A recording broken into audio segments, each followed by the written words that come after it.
by requesting a sit-down with Papua New Guinea's foreign minister. He refused, arguing that bilateral negotiations with an individual delegation might jeopardize the country's neutrality as host. The Chinese tried again, but were once more rebuffed.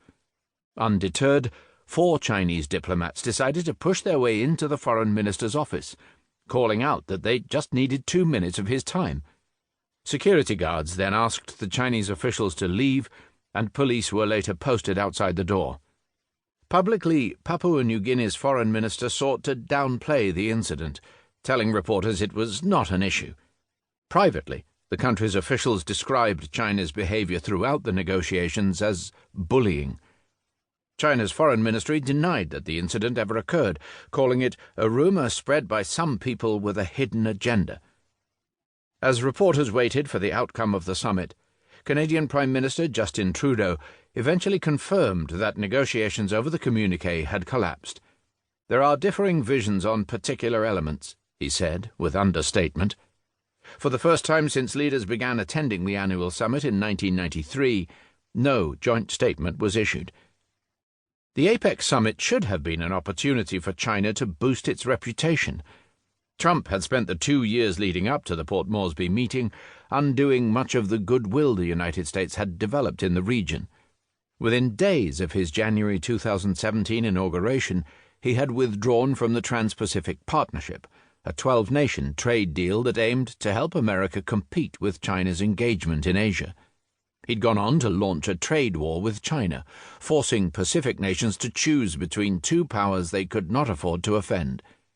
The president had also personally insulted America's partners across the region, hanging up halfway through a January 2017 phone call with Australian Prime Minister Malcolm Turnbull and branding Canada's Trudeau very dishonest and weak. But instead of taking advantage of the opportunity, China emerged from APEC looking ever more like a bully.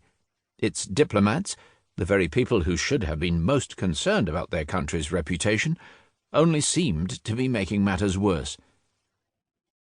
The APEC debacle was just one of a series of setbacks for Chinese diplomacy in the months before and after the summit.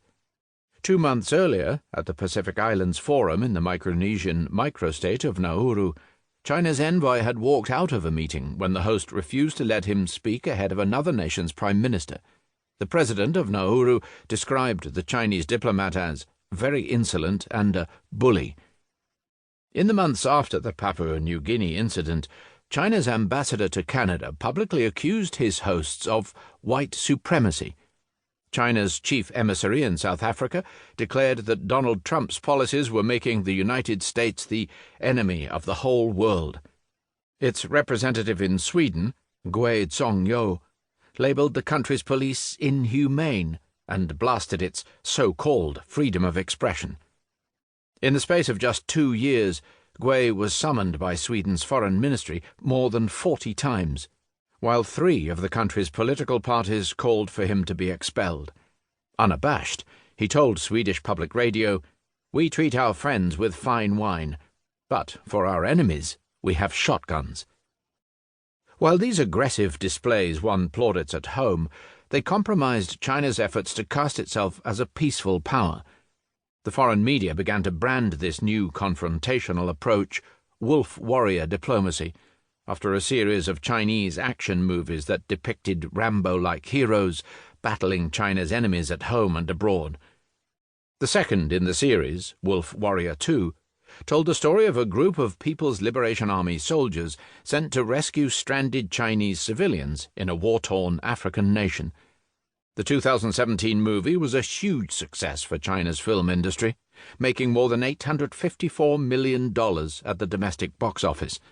Its tagline read, "Even though 1,000 miles away, anyone who affronts China will pay."